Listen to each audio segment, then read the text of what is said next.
आप सभी का स्वागत है एक बार फिर से लर्निंग द बेसिक्स चैनल पे। आज हम लोग फिर से एक बार थर्मोडायनेमिक्स के बारे में थोड़ा सा स्टडी करेंगे। और दोस्तों, आपसे एक गुजारिश है कि मेरे चैनल को प्लीज़ आप ज़्यादा से ज़्यादा शेयर करिए, सब्सक्राइब करिए और कोई एक वीडियो तो वायरल करिए भैया, कुछ तो वायरल करिए। अगर आपको समझ में नहीं आता तो आप कमेंट बॉक्स में बताइए, कुछ तो बताइए, तभी तो मैं कुछ और इम्प्रूवमेंट करूँगा। आप लोग कमेंट भी नहीं करते हैं, आप लोग पूरा वीडियो भी नहीं देखते हैं। प्लीज़ वीडियो देखिए, वॉच करिए, कुछ ना कुछ आपको फ़ायदा ज़रूर होगा। ऐसा नहीं है कि कुछ भी फ़ायदा ही नहीं होगा। अगर नुकसान हो रहा है तो कोई बात नहीं भाई, कमेंट में बता दीजिए कि नुकसान हो रहा है। ठीक है, thank you very much. Video enjoy करिए।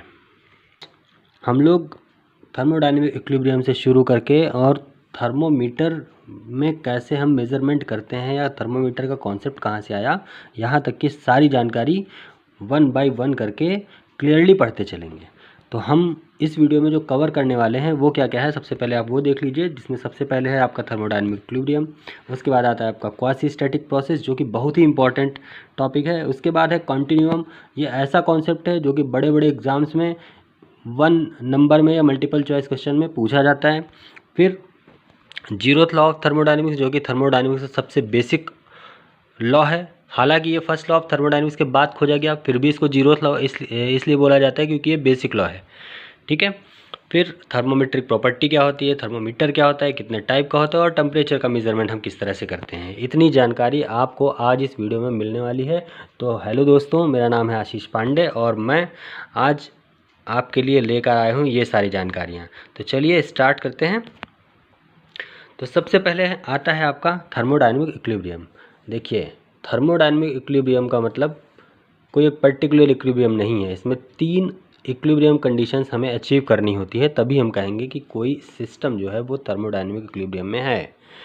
तो वो 3 इक्विलिब्रियम कंडीशंस हैं। पहला है आपका मैकेनिकल इक्विलिब्रियम,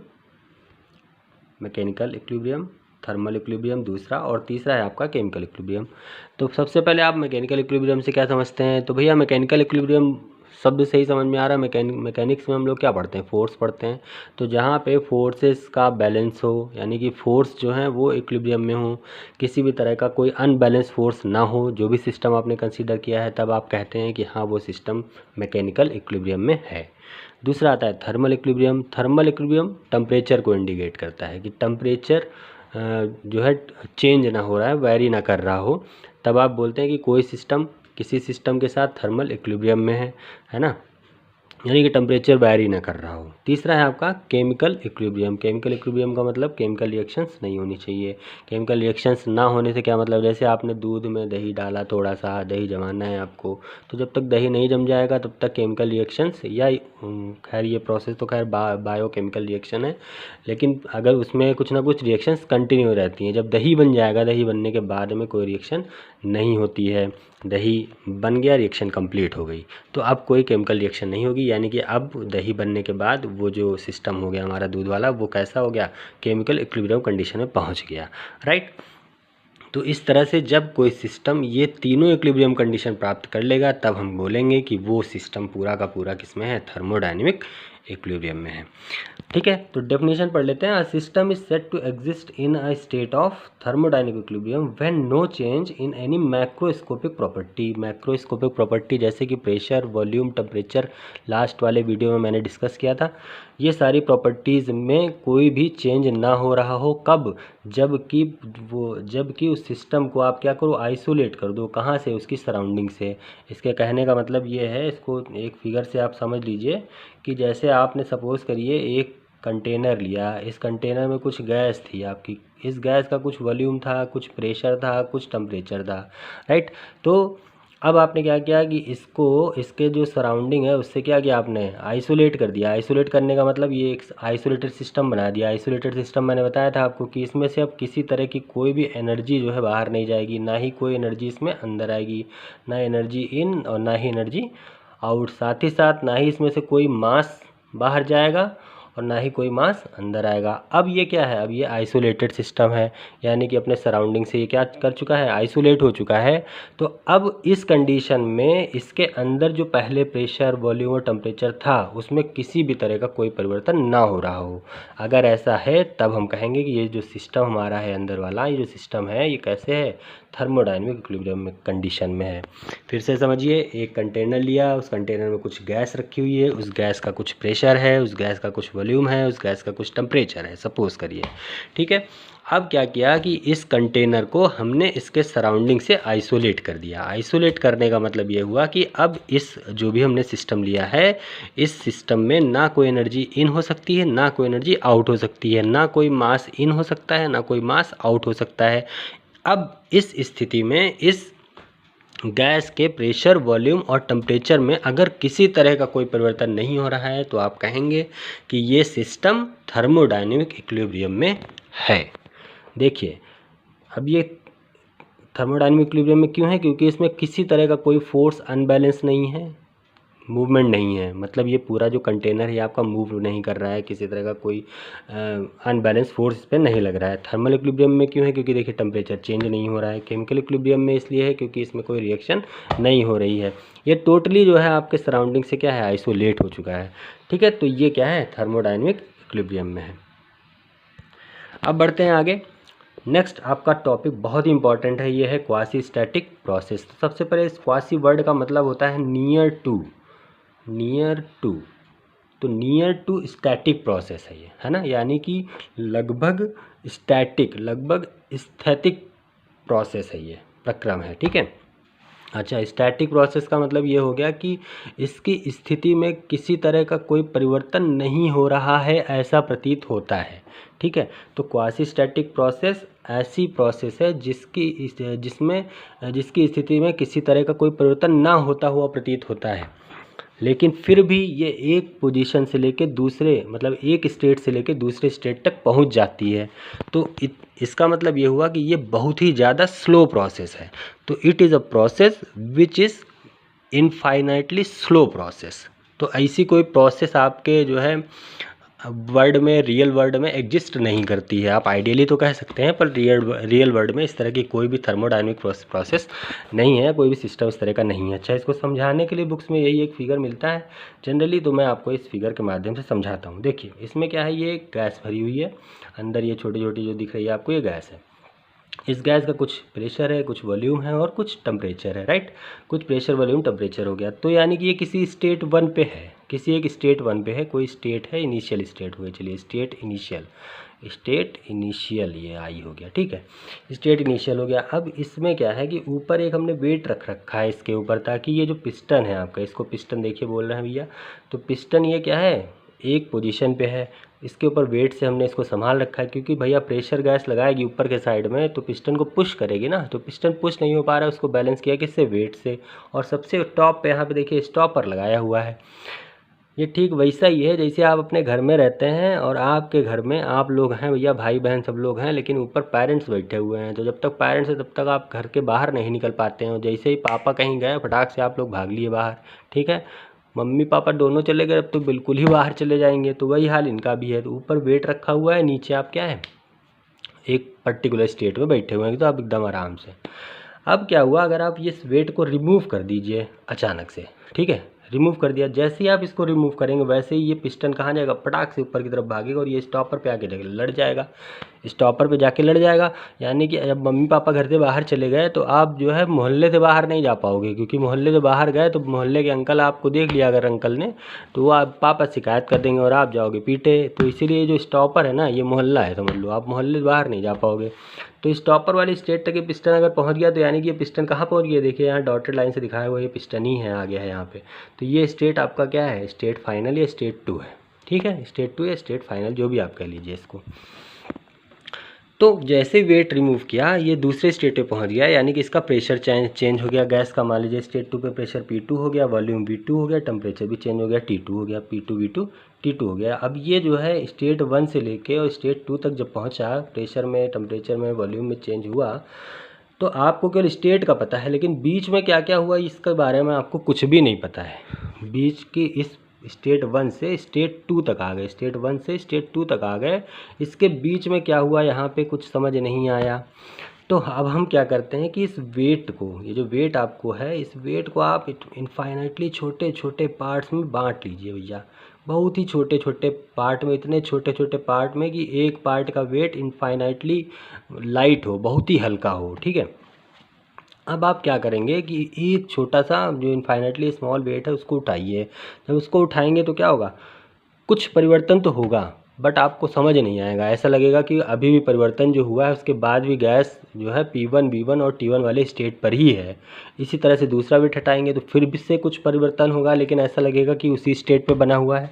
तो ये बीच में जो भी स्टेट चेंज हो रहा है, लेकिन वो चेंज कैसा है, इक्विलिब्रियम स्टेट ही है। वो चेंज समझ नहीं आ रहा है कि क्या हुआ है, ऐसा लगता है जैसे उसी इक्विलिब्रियम स्टेट पे बनी हुई हैं चीज़ें, यानी कि स्टैटिक लगती हैं चीज़ें। तो इस तरह से इनफाइनाइट वेट्स को इनफाइनाइट टाइम्स आप धीरे धीरे करके हटाते जाएंगे, तो कभी ना कभी एक टाइम ऐसा आएगा जब ये स्टेट 2 आपका अचीव हो जाएगा। इसका मतलब ये हुआ कि अब आपने स्टेट 1 से स्टेट 2 के बीच में छोटे छोटे बहुत सारी स्टेट्स देखी, और ये जो बीच की सारी स्टेजेस हैं, स्टेट्स हैं, ये सारी कैसी हैं, इक्विलिब्रियम स्टेट्स ही हैं।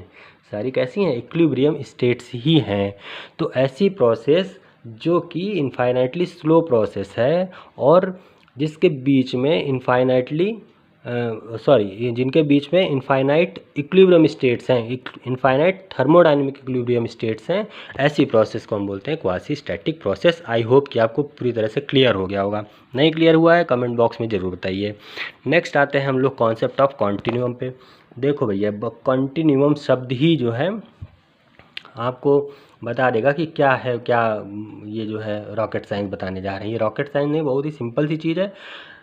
जब आप सॉलिड्स की बात करते हैं तो उसमें क्या होता है कि जो मॉलिक्यूल्स होते हैं बिल्कुल जुड़े जुड़े होते हैं, बिल्कुल जुड़े जुड़े होते हैं, ठीक है। यानी कि मैटर का जो डिस्ट्रीब्यूशन है वो कैसा होता है, कंटिन्यूअस होता है। तो जैसे आपको कुछ भी अगर समझना है किसी सॉलिड के बारे में, तो आपने इसमें 2-4 बॉल्स ऐसे पकड़ के उठा ली, ये 2-4 पार्ट इसमें से उठा लिए, अलग कर लिए और स्टडी कर ली, तो आपको सारी प्रॉपर्टीज़ के बारे में, सारी प्रॉपर्टीज़ उस सिस्टम के बारे में समझ में आपको आ जाएंगी, राइट।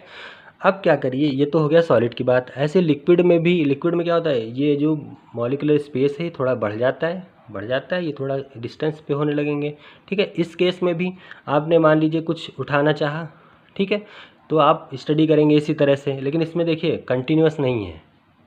कब हम इसको कंटिन्यूस मान सकते हैं, कब हम इसको कंटिन्यूस मान सकते हैं, इसमें बीच में गैप है ना। ऐसे गैसेस की जब बात करते हैं तो गैसेस में तो बहुत बार दूर दूर रहते हैं मॉलिक्यूल्स वगैरह, है ना। तो अब इनकी स्टडी हम ऐसे ही करते हैं जैसे कि कंटिन्यू मैटर की, मैटर का कंटिन्यूस डिस्ट्रीब्यूशन है, हम ये एज्यूम करते हैं। तो इसको एज्यूम कब कर सकते हैं कि ये मैटर जो है हमारा कंटिन्यूसली डिस्ट्रीब्यूटेड है, ये मैटर हमारा कंटिन्यूसली डिस्ट्रीब्यूटेड है, यानी कि जब गैसेस की स्टडी करेंगे तो गैसेस कंटिन्यूसली डिस्ट्रीब्यूटेड हैं, ऐसा हम कब एज्यूम कर सकते हैं। उसके लिए आया कॉन्सेप्ट ऑफ कॉन्टिन्यूम। देखिए इसको ऐसे समझिए कि जैसे मान लीजिए ये एक कोई गैस लिया है हमने, और इस गैस के ये मैं अलग अलग आपको कलर बना देता हूँ, ठीक है, तब समझने में आसानी होगी। ओके, तो ये हो गया 3 आपके पास, एक और बना लेता हूँ, ये हो गया, ठीक है, ये हो गया। इस तरह से सपोज़ करिए एक गैस के मॉलिक्यूल्स हैं, 4 मॉलिक्यूल्स मैंने लिए, दूर दूर हैं। आपने क्या किया, आपने हाथ डाला, एक कंटेनर ले लो, आप एक कंटेनर ले लिया आपने, ये कंटेनर हो गया, इस कंटेनर में ये गैस मॉलिक्यूल्स हैं, ठीक है। आपने जो है हाथ डाला और उसमें से ये दोनों मॉलिक्यूल निकाल लिए कि लाओ देखते हैं भैया क्या गैस में चल रहा है। इन दोनों मॉलिक्यूल्स के बारे में आपने स्टडी किया, तो इसका जो प्रॉपर्टी वो पता चल गया, इसका जो प्रॉपर्टी वो पता चल गया। इसके बेसिस पे आपने बता दिया कि इस पूरे कंटेनर में जो गैस है उसकी क्या क्या क्वालिटीज़ हैं। लेकिन आपसे ये वाला जो रेड कलर का जो बॉल है ये छूट गया, या ये ब्लैक कलर वाला जो बॉल है ये छूट गया। अब आपने जो प्रॉपर्टीज़ निकाली थी इन दोनों की, उसके अकॉर्डिंग आपने गैस की प्रॉपर्टी बता दी, लेकिन आपको जो प्रॉपर्टीज़ मिलेंगी वो एक्चुअली कुछ अलग होंगी, क्योंकि इसके बारे में तो आपको पता ही नहीं चला। ठीक है, इसके बारे में आपको पता ही नहीं चला। इसका मतलब है कि जो मैटर था वो प्रॉपरली या कंटिन्यूसली डिस्ट्रीब्यूटेड नहीं था, जिसकी वजह से आपको सारे मॉलिक्यूल्स एक बार में स्टडी करने का मौका नहीं मिला। तो इसी को समझने के लिए कि कब कोई चीज़ कंटिन्यूसली डिस्ट्रीब्यूटेड है, कोई मैटर कंटिन्यूसली डिस्ट्रीब्यूटेड है, उसको कब मानेंगे, उसका एक स्टैंडर्ड पैरामीटर हमने सेट कर दिया। तो उसको हम एक नंबर, जिसको हम बोलते हैं नड्सन नंबर, उस नंबर से डिफाइन करते हैं। देखिए नड्सन नंबर के से रिप्रेजेंट करते हैं, K equal to lambda upon L, जहाँ पे लैम्डा क्या है, lambda is mean free path. अब ये मीन फ्री पाथ क्या वाला है भैया, तो देखिए जब दो ऐसे सपोज करिए कुछ मॉलिक्यूल्स हैं, ये इससे लड़के कहीं जाएगा, उसके बाद सपोज करिए इससे लड़ा, तो दोनों से दो कॉलिजन्स के बीच में जो टोटल डिस्टेंस ट्रेवल करेगा, मान लीजिए इससे लड़ा यहाँ पे, उसके बाद इससे लड़ा जाके, तो ये दो कॉलिजन हो गए। पहला कॉलिजन जब ये यहाँ आके इससे लड़ेगा, दूसरा कॉलिजन यहाँ जाके इससे लड़ेगा, तो ये जो टोटल डिस्टेंस ट्रेवल करेगा, ये टोटल डिस्टेंस ही क्या कहलाती है, आपका mean free path. Mean free path लिखा हुआ है, टोटल डिस्टेंस आपका दो कॉलिजन्स के बीच में जो टोटल डिस्टेंस ट्रेवल करेगा उसी को क्या बोलेंगे, मीन फ्री पाथ। अब इस मीन फ्री पाथ को आप डिवाइड कर दीजिए किसी कैरेक्टरिस्टिक लेंथ से। अब ये क्या होती है, जैसे आपने कोई कंटेनर लिया है, इसमें कोई गैस भरी हुई है, तो आपने इस कंटेनर की सपोज करिए कि इस वाली लेंथ को कैरेक्टरिस्टिक लेंथ मान लिया, कैपिटल एल मान लिया, ठीक है। सपोज़ करिए 2 सेंटीमीटर आपका कंटेनर का जो बेस है वो 2 सेंटीमीटर लेंथ का है, तो एल हो गया 2 सेंटीमीटर।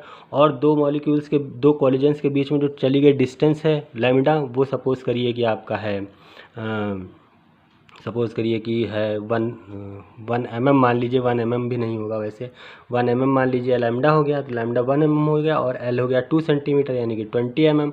तो लैम्डा अपॉन एल निकाल लीजिए आप। लैम्डा अपॉन एल निकालेंगे तो आपका क्या आ जाएगा, नड्सन नंबर आ जाएगा। अगर ये नड्सन नंबर की वैल्यू 0.01 से ज़्यादा है, नड्सन नंबर की वैल्यू अगर आपका 0.01 से ज़्यादा है, तब आप कंटिन्यूम का कॉन्सेप्ट नहीं लगा पाएंगे, यानी कि तब आप ये ऐसा नहीं मान सकते हैं कि गैसेस जो हैं वो कंटिन्यूसली डिस्ट्रीब्यूटेड हैं। अगर नड्सन नंबर की वैल्यू लेस दैन 0.01 आए, लेस दैन और इक्वल टू 0.01 अगर आए, तब आप समझ लीजिए 0.01 अगर आए तब आप समझ लीजिए कि आप जो है कंटिन्यूम मान सकते हैं, यानी कि उस पूरी गैस का जो डिस्ट्रीब्यूशन है वो कैसा है, कंटिन्यूस है, ऐसा मान सकते हैं। आई होप कि आपको ये क्लियर हो गया होगा। अगर नहीं हुआ है तो आप प्लीज़ कमेंट बॉक्स में पूछिए मेरे से, ठीक है। आगे बढ़ते हैं। 0th लॉ ऑफ थर्मोडायनेमिक्स आता है। देखिए भैया सबसे पहले जो लॉ आया था वो फर्स्ट लॉ आया था थर्मोडायनेमिक्स का, ठीक है। लेकिन उसके बाद जो लॉ आया वो आया यही वाला, ठीक। इसको दिया था R.H. फाउलर नामक एक इंजीनियर साहब थे या साइंटिस्ट, आप जो भी बोल लीजिए। R.H. फाउलर ने इस लॉ को दिया। तो चूंकि ये एक बेसिक लॉ था और चूंकि ये बाद में खोजा गया था, तो इसको ये बोला गया कि भैया इसको बेसिक लॉ है तो इसको 0th लॉ बोल देते हैं, इसीलिए इसको 0th लॉ बोला जाता है क्योंकि ये बेसिक लॉ है। तो क्या लॉ था, अब इसमें कहानी लिखी हुई है ना, body is in thermal equilibrium. देखिए थर्मल इक्विलिब्रियम मैंने आपको एक्सप्लेन कर दिया है कि टेम्परेचर में फिर वेरिएशन नहीं होना चाहिए। जब दो बॉडीज़ आपस में थर्मल इक्विलिब्रियम में आ गई तो उसके बाद टेम्परेचर में कोई वेरिएशन नहीं होगा, यानी कि वो थर्मल इक्विलिब्रियम में है। तो जब कोई बॉडी ए थर्मल इक्विलिब्रियम में हो, किससे, किसी बॉडी बी से, और बॉडी ए ही किसी बॉडी सी से भी अलग से सेपरेटली अलग से इक्विलिब्रियम में हो, तब बी और सी भी थर्मल इक्विलिब्रियम में होंगे। ये है 0th लॉ ऑफ थर्मोडायनेमिक्स। अच्छा नहीं समझ में आया तो समझते हैं। देखिए भैया क्या करिए, ये जो बॉडी है इसको आप मान लीजिए कि एटमॉस्फेयर है, आपका पूरा एटमॉस्फेयर हो गया बॉडी है, ठीक। एक भगोने में दूध गर्म करो, वो भगोना हो गया बी। एक भगोने में दूध गर्म किया, भगोना हो गया बी भगोने को लाए, दूध गर्म उबाल लिया, ले आए, उसको रख दिया एटमॉस्फेयर में। अब दूध को ठंडा होने दीजिए, एक लिमिट तक ठंडा होगा, ठीक, ठंडा हो गया। उसके बाद उसमें चेंज होना बंद हो जाएगा, यानी कि एटमॉस्फेयर में आपने रखा तो एटमॉस्फेयर और बी ये दोनों किस में हो गए, थर्मल इक्विलिब्रियम में हो गए। ए एटमॉस्फेयर है, बी आपका जो भगोना अभी आप ला के रखे हो वो हो गया। अभी कुछ देर बाद क्या होगा, दोनों एक दूसरे से थर्मल इक्विलिब्रियम में हो जाएंगे, यानी कि ए जो है वो बी से थर्मल इक्विलिब्रियम में हो गया। उसके बाद आप दूसरा भगोना लीजिए, उसमें फिर से दूध गर्म करिए, उस भगोने को ला के फिर से एटमॉस्फेयर में रख दीजिए गर्म करने के बाद। अब ये कुछ देर बाद सी भी क्या हो जाएगा, एटमॉस्फेयर से थर्मल इक्विलिब्रियम में हो जाएगा, यानी कि इसमें भी कोई टेम्परेचर वेरी नहीं करेगा। कुछ देर के बाद फिर क्या होगा, अब इसका मतलब क्या हुआ कि अगर बी और सी का दूध आपस में अब मिला दूँ, ठीक है, इसका भी टेम्परेचर आ गया कुछ, इसका भी टेम्परेचर आ गया कुछ, इसका मतलब है यानी कि एटमॉस्फेयर से बी भी थर्मल इक्विलिब्रियम में है और एटमॉस्फेयर से सी भी थर्मल इक्विलिब्रियम में है, अलग अलग दोनों। तब बी और सी भी आपस में थर्मल इक्विलिब्रियम में होंगे, है ना। यानी कि अगर आप सी का दूध बी में या बी का दूध सी में मिला दीजिए तो टेम्परेचर में कोई भी वेरिएशन होगा नहीं, यानी कि कोई भी हीट ट्रांसफ़र या टेम्परेचर में कोई भी डिफरेंस आएगा नहीं। सेम टेम्परेचर जो था बी का वही सी का रहेगा, यानी कि बी और सी भी किस में रहेंगे, थर्मल इक्विलिब्रियम में रहेंगे। तो यही है आपका जीरोथ लॉ ऑफ थर्मोडायनेमिक्स। ठीक, इसकी डेफिनेशन लिखते समय भैया ये सेपरेटली वर्ड नहीं भूलिएगा कि ए बी से और ए सी से अलग से, सेपरेटली ए बी से थर्मल इक्विलिब्रियम में है और ए सी से सेपरेटली थर्मल इक्विलिब्रियम में है, तब बी सी से थर्मल इक्विलिब्रियम में रहेगी। तो आई होप कि आपको जीरोथ लॉ ऑफ थर्मोडायनेमिक्स भी समझ में आ गया होगा। आप देखो यही कॉन्सेप्ट है थर्मामीटर का, ठीक है। थर्मामीटर किसी एक चीज़ से थर्मल इक्विलिब्रियम में बनाते हैं, दूसरी चीज़ से बनाते हैं, तीसरी चीज़ का टेम्परेचर नाप देते हैं, ठीक है। आगे बढ़ते हैं, थर्मामीट्रिक प्रॉपर्टी क्या होती है और थर्मामीटर क्या होता है।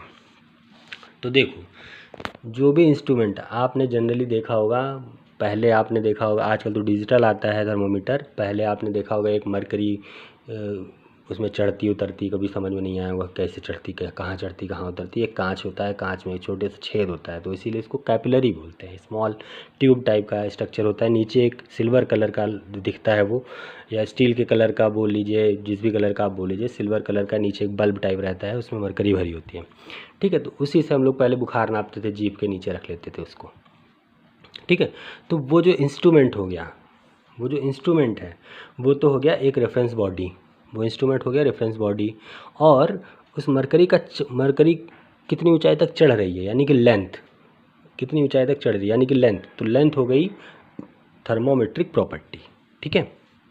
तो ऐसे ही अलग अलग तरह के थर्मोमीटर्स में अलग अलग थर्मोमेट्रिक प्रॉपर्टीज़ होती हैं, ठीक है। तो इसके बेसिस पे कई तरह के थर्मोमीटर्स होते हैं, जैसे constant volume gas thermometer, constant pressure gas thermometer, लिखे हुए हैं सब। तो इसकी जो थर्मोमेट्रिक प्रॉपर्टी है वो ये है, pressure, volume, resistance, thermal EMF, length वगैरह वगैरह वगैरह वगैरह, ये सब लिखा हुआ है, ठीक है। तो मैं आपको एग्जांपल के रूप में जैसे कांस्टेंट वॉल्यूम गैस थर्मामीटर का एग्जांपल ले लेता हूँ, ठीक है। चलो, तो कांस्टेंट वॉल्यूम गैस थर्मामीटर किस तरह का बना होता है, देखिए एक भैया होती है, एक होती है ऐसी करके एक बॉक्स होगा, उस बॉक्स में जो है गैस भरी होगी, ठीक है। इस बॉक्स में गैस भरी और इस बॉक्स से जुड़ा हुआ एक आपका मैनोमीटर होगा। मैनोमीटर आपने अगर फ्लूइड में पढ़ा हो तो बहुत अच्छी बात है। मैनोमीटर ये बना दिया मैंने, ऐसे मैनोमीटर हो गया, एक मिनट रुक जाओ, अच्छा नहीं बना, ये बन गया आपका मैनोमीटर, ठीक है। इस मैनोमीटर में बच्चा मरकरी भरी हुई है, मरकरी भरी हुई है, ठीक है। इधर ओपन टू एटमॉस्फेयर है, यहाँ एटमॉस्फेरिक प्रेशर होगा, इस पे इस वाले पे एटमॉस्फेरिक प्रेशर होगा। तो अब आप जैसे ये जो पोर्शन, ये पूरा जो बना हुआ है सिस्टम, ये पूरा क्या है, ये है आपका रेफरेंस बॉडी बोलेंगे इसको, ये क्या है, रेफरेंस बॉडी है, यानी कि ये हो गया आपका थर्मामीटर, समझ लो रेफरेंस बॉडी हो गया। अब इसको बोले कांस्टेंट वॉल्यूम गैस थर्मामीटर की बात कर रहे हैं, तो इसमें जो गैस भरी हुई है इसका वॉल्यूम हमेशा कांस्टेंट रहेगा, ये सेम एक वॉल्यूम, मान लो 1 लीटर आपने गैस भर दिए तो वो 1 ही लीटर रहेगा। अब आप क्या करो, इसको जो भी टेम्परेचर है, मान लो कि एक हम बकेट ले आए जो आइस से भरा हुआ है, बकेट है इसमें आइस भरी हुई है, ठीक है, ठंडी ठंडी आइस 0 डिग्री सेंटीग्रेड पे है भैया। तो जब ठंडी ठंडी आइस के संपर्क में गैस आएगी तो ये गैस की एनर्जी क्या होगी, मान लो गैस पहले हायर टेम्परेचर पे थी, तो रूम टेम्परेचर पे थी, सपोज करो ये 30 डिग्री पे है, 30 डिग्री पे है, तो क्या होगा, 0 डिग्री से जब टेम्परेचर के कांस्टेंट कांटेक्ट में आएगा ये गैस, तो गैस की एनर्जी क्या हो जाएगी, धीरे धीरे करके डाउन होने लगेगी, एनर्जी डाउन होने लगेगी, यानी कि प्रेशर जो है इसका क्या हो जाएगा, एनर्जी डाउन होगी तो कम प्रेशर लगाएगा ना यहाँ वॉल पे, कम प्रेशर लगाएगा यहाँ पे वॉल पे, तो इसका प्रेशर क्या हो जाएगा गैस का, कम होता जाएगा, कम होता जाएगा, प्रेशर क्या होगा, कम होता जाएगा। तो प्रेशर अगर कम हो गया तो गैस जो, मान लो यहाँ तक गैस आ गई थी, पहले यहाँ तक थी मान लो, अगर गैस सिकुड़ने लगेगी तो गैस वापस जाने लगेगी, तो ये पारा जो है, ये जो मरकरी है Hg, ये मरकरी क्या है, ये रिवर्ट कम आने लगेगा, वापस आने लगेगा, मान लो यहाँ तक आ गया, यानी कि प्रेशर में ड्रॉप हो गया, राइट। तो ये क्या प्रेशर में ड्रॉप हुआ ना, तो प्रेशर हो गई थर्मोमेट्रिक प्रॉपर्टी हमारी, और इसकी वजह से हम ये जान पाएंगे कि भैया चूँकि टेम्परेचर, यहाँ पे टेम्परेचर चेंज हुआ, टेम्परेचर चेंज की वजह से प्रेशर में चेंज हुआ, यानी कि प्रेशर और टेम्परेचर ये दोनों ही क्या हैं, प्रोपोर्शनल हो जाएंगे। तो इस तरह से हम अंदाज़ा लगा पाएंगे कि हाँ भैया कितना प्रेशर चेंज हुआ, कितना टेम्परेचर चेंज हुआ होगा। ऐसे ही अगर आप इसको स्टीम का एक कंटेनर ले आओ और उसके कांटेक्ट में इस गैस को ले आओ, तो इसमें क्या हलचल बढ़ जाएगी, हलचल बढ़ जाएगी यानी प्रेशर बढ़ जाएगा, प्रेशर बढ़ जाएगा यानी कि ये पारा ऊपर चला जाएगा, है ना। तो यानी कि हम प्रेशर डिफरेंस, यहाँ एटमॉस्फेरिक प्रेशर आप जानते ही होंगे, प्रेशर कैसे मेज़र करते हैं किसी ओपन मैनोमीटर में, तो उस तरह से प्रेशर में चेंज देख पाएंगे और प्रेशर में चेंज देख के हम ये बता पाएंगे कि टेम्परेचर में क्या चेंज हो रहा है। ये है कॉन्सेप्ट। ये कॉन्सेप्ट मैंने आपको सिर्फ इतना बताने की कोशिश करी है कि भैया क्या है थर्मोमीटर और क्या है थर्मोमेट्रिक प्रॉपर्टी। तो इस वाले में क्या है थर्मोमेट्रिक प्रॉपर्टी? थर्मोमेट्रिक प्रॉपर्टी है आपका प्रेशर, ठीक है। कांस्टेंट वॉल्यूम गैस थर्मोमीटर में जो थर्मोमेट्रिक प्रॉपर्टी है वो क्या है? प्रेशर है आपका, ये देखिए प्रेशर, ठीक। ऐसे ही कांस्टेंट प्रेशर गैस थर्मोमीटर की बात करेंगे तो वहाँ पे वॉल्यूम हो जाएगी प्रॉपर्टी, ठीक है। मर्करी इन ग्लास थर्मोमीटर की अगर बात करें तो वहाँ पे लेंथ प्रॉपर्टी होता है, क्योंकि आप मर्करी की लेंथ देखते हैं कितना ऊपर जा रहा है कितना नीचे जा रहा है। आई होप कि ये क्लियर हो गया होगा। थर्मोमेट्रिक प्रॉपर्टी क्या है और थर्मोमीटर हो गया रेफरेंस बॉडी, और थर्मोमेट्रिक प्रॉपर्टी हो गई प्रेशर, वॉल्यूम या लेंथ या EMF या रेजिस्टेंस, ठीक। ओके, आगे बढ़ते हैं। टेम्परेचर मेज़र कैसे किया जाता था, हिस्ट्री है इसका पूरा। 1954 के पहले दूसरा तरीका था, 1954 के बाद कुछ दूसरा तरीका आया। तरीके में कुछ नहीं हुआ, कुछ फिक्स पॉइंट थे जिससे हम क्या करते थे, कैलिब्रेट करते थे। उन फिक्स पॉइंट का ही केवल डिफरेंस आया, बाकी सब सेम कॉन्सेप्ट, वही थर्मामीटर वैसे ही सब चल रहा है, ठीक है। थोड़ा एडवांस हो गया तो अब थोड़ा हम लोग डिजिटल यू वगैरह यूज़ करते हैं। तो क्या था वो फिक्स पॉइंट, क्या थे और क्यों बदलना पड़ा, इसके बारे में देखते हैं। साथ ही साथ ये भी देखेंगे कि थर्मोमीटर कैसे वर्क करता है ना। कंस्ट्रक्शन थोड़ा सा समझ लेंगे, बस कोई फिगर नहीं है, मैं आपको ऐसे ही बताऊंगा। चलिए, तो फिक्स पॉइंट शुरू में, N easily reproducible state of an arbitrary chosen standard system is called a fix point. कुछ मतलब नहीं समझ आया मत समझिए। ये फिक्स पॉइंट जो है, ये आइस पॉइंट जो है एक तरह का फिक्स पॉइंट है। तो आइस पॉइंट है क्या ये समझ लेंगे तो फिक्स पॉइंट समझ में आ जाएगा। आइस पॉइंट क्या है? The temperature at which pure ice coexisted in equilibrium with the air saturated water, यानी कि एयर सैचुरेटेड वाटर, यानी कि एयर में आप एयर, देखो भैया गर्मियों में क्या होता है ना, गर्म हवा होती है। आप कूलर स्टार्ट करते हो, वो गर्म हवा जब कूलर से पास होती है तो कूलर का जो वाटर वेपर होता है उसको खा लेती है, तो ठंडी हो जाती है और अंदर आती है, ठंडी ठंडी हवा देती है। यानी कि जो हवा है वो क्या करती है, आपका वाटर को, या वाटर जो गिर रहा होता है उसको खाती है, समझ लो, है ना। तो यानी कि इस वाटर को जब खाएगी तो वो सेचुरेट होगी, कौन? एयर। तो इतनी हवा खा चुकी हो कि फर्दर वो ना खा पाए, हवा जो है इतना स्टीम, इतना वाटर खा चुकी हो कि फर्दर वाटर वो ना खा पाए, तब हम बोलते हैं कि एयर जो है वो सेचुरेटेड हो गई है। तो एयर को एयर सेचुरेटेड वाटर बोल देते हैं, ठीक है। तो एक एटमॉस्फेरिक प्रेशर पे अगर एयर सेचुरेटेड वाटर है और आपका आइस है, वो दोनों एक दूसरे से इक्विलिब्रियम में है। कहने का मतलब आपने आइस रखा हुआ है, इस तरह से आइस रखा हुआ है एटमॉस्फेयर में, आपका ये एटमॉस्फेयर हो गया, ये एटमॉस्फेयर हो गया, एटमॉस्फेयर में आपने आइस रख दी, तो ये आइस हो गई आपकी आइस। तो एटमॉस्फेयर की जो एयर है वो कैसी है? एयर सेचुरेटेड है। ये एयर जो है वाटर सेचुरेटेड है, ठीक है। ये एयर जो है, यहाँ पे जो एयर है सराउंडिंग इसके आइस के, वो वाटर सेचुरेटेड है, ठीक है। तो वाटर सेचुरेटेड है यानी कि आइस से कुछ भी वाटर जो है वो एक्सट्रैक्ट नहीं कर रही होगी एयर, उस वो इक्विलिब्रियम कंडीशन। क्योंकि अगर मान लीजिए केवल एयर इसके अगर ऐसा बोला जाता है कि एयर है, एटमॉस्फेयर की एयर इससे कांटेक्ट में है, तो ऑब्वियस सी बात है एयर का जो टेम्परेचर होता है वो हायर होता है अगर आइस से। तो एयर क्या करती है, आइस से भी कुछ ना कुछ खा रही होती है, यानी कि कुछ ना कुछ केमिकल रिएक्शन चल रही होती है, तो हम बोल नहीं पाते कि इक्विलिब्रियम में है। समझते जाइएगा, बेसिक ही कॉन्सेप्ट है। अगर एयर सेचुरेट ना होती वाटर से तो एयर क्या करती है, आइस में जो आइस का जो इजीली जो वाटर खींच सकती होती है उसको खींच लेती। उस कंडीशन में आइस और एयर दोनों एक दूसरे से क्या इक्विलिब्रियम में ना रहते, तो ये हमारा एक अच्छा सा फिक्स पॉइंट ना रह पाता, क्योंकि फिर आइस मेल्ट होती रहती कंटिन्यूसली।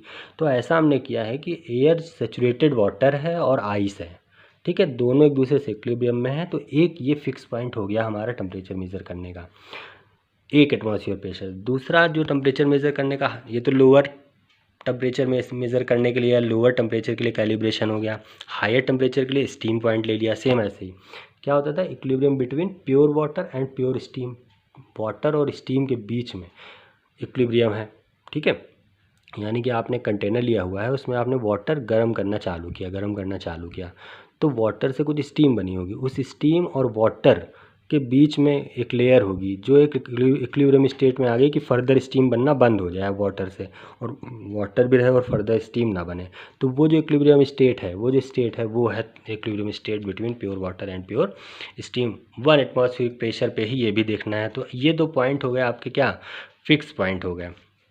तो देखिए किया क्या गया कि जो मैं आपको जैसे मरकरी ग्लास वाली जो लेंथ जिसमें थर्मामीट्रिक प्रॉपर्टी होती है, जो जनरल आप मेज़र करते हैं टेम्परेचर, उस वाले थर्मामीटर की बात करता हूँ। उसमें क्या होता है, एक नीचे एक बल्ब टाइप का स्ट्रक्चर होता है, ठीक है। ये हो गया आपका थर्मामीटर और नीचे एक बल्ब टाइप का स्ट्रक्चर होता है, इसमें भरी होती है बच्चा यहाँ पे मरकरी, ठीक है, इसमें भरी होती है मरकरी। तो क्या किया, इसको जो है ना आइस पॉइंट से कांटेक्ट में रखा गया। सॉरी, पहले क्या किया गया कि इसको एक ऐसे टेम्परेचर पे रखा गया, यहाँ पे बहुत हाई टेम्परेचर है, ठीक है, हायर टेम्परेचर पे रखा गया। इसको कितना था ये नहीं पता, लेकिन जितना इसको मेज़र करना था उससे ज़्यादा था, ये है। तो इस हायर टेम्परेचर पे ये मरकरी इस पर चढ़ने लगती है, इस कैपिलरी ट्यूब में चढ़ते चढ़ते ऊपर तक पहुँच जाएगी, बाहर तक।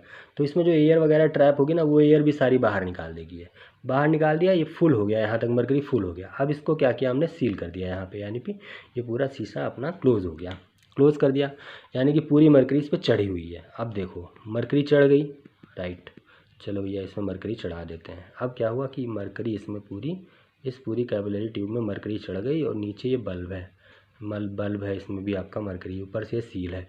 इसको क्या किया, अब एक कंटेनर में ले गए, कंटेनर के कांटेक्ट में लाए जिसमें कि आइस पॉइंट जिसमें कि मेंटेन था, ठीक है, यानी कि भाई प्योर आइस जो है इक्विलिब्रियम स्टेट में थी, सिचुएटेड वाटर एट 1 एटमॉस्फेयर पे।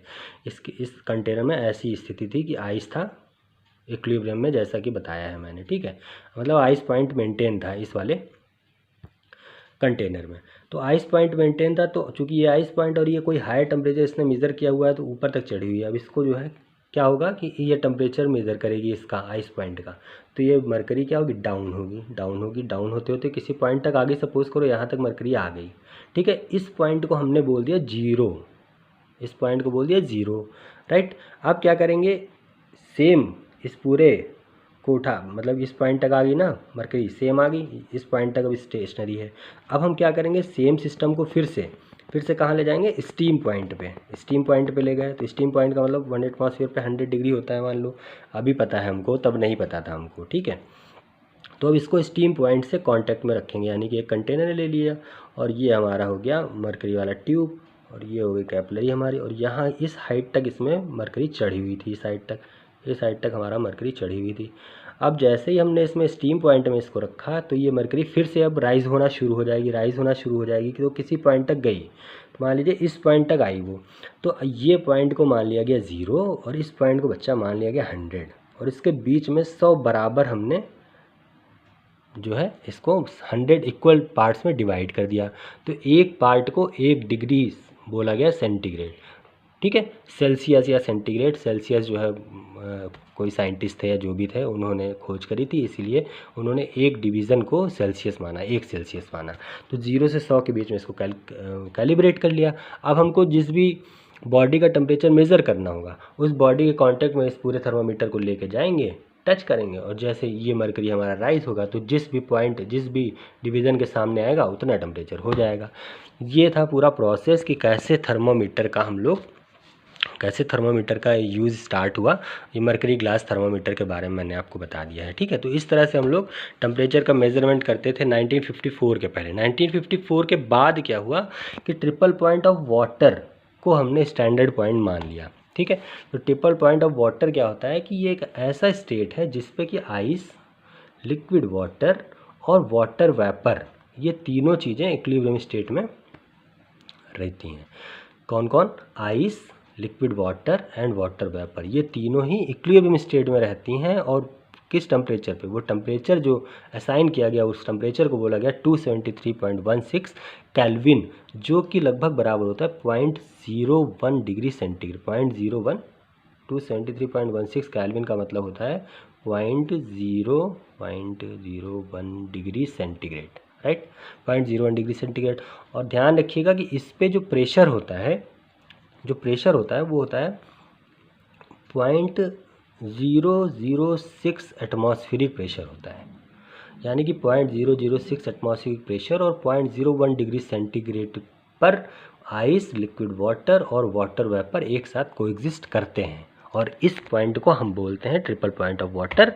1954 के बाद जो रेफरेंस पॉइंट या जो फिक्स पॉइंट सेट किया गया टेम्परेचर मेजरमेंट के लिए, वो यही ट्रिपल पॉइंट था, क्योंकि ये इक्विलिब्रियम पे काफ़ी देर तक मेंटेन रह सकता है बजाय इस आइस पॉइंट के। क्योंकि आइस पॉइंट को अचीव करना या मेंटेन रख पाना, इक्विलिब्रियम स्टेट इसका आइस पॉइंट का मेंटेन रख पाना बड़ा मुश्किल काम था। और सेम ऐसे स्टीम पॉइंट के लिए मुश्किल इसीलिए था, जो मैंने बोला आपको कि एयर सेचुरेट करनी पड़ती है या एयर सेचुरेट हो जाए तो उसमें काफ़ी डिफ़िकल्टीज़ आती हैं कि एयर को सेचुरेट करे रहें उतनी देर तक, है ना। तो इस वजह से ये थोड़े से अनस्टेबल से पॉइंट थे, इसीलिए इनको हटा के हमने किसको फिक्स पॉइंट सेट किया, हमारे ट्रिपल पॉइंट ऑफ वाटर को। तो आई होप कि आज आपको काफ़ी कुछ जानकारी मिल गई होगी, काफ़ी कुछ आपने सीखा होगा। अगर आपने सीखा है तो प्लीज़ इस वीडियो को आप वायरल कर दीजिए और इस चैनल को आप खूब सब्सक्राइब करिए। सभी लोग ज़्यादा से ज़्यादा इसको शेयर करिए और चैनल को सब्सक्राइब करिए। बहुत बहुत धन्यवाद।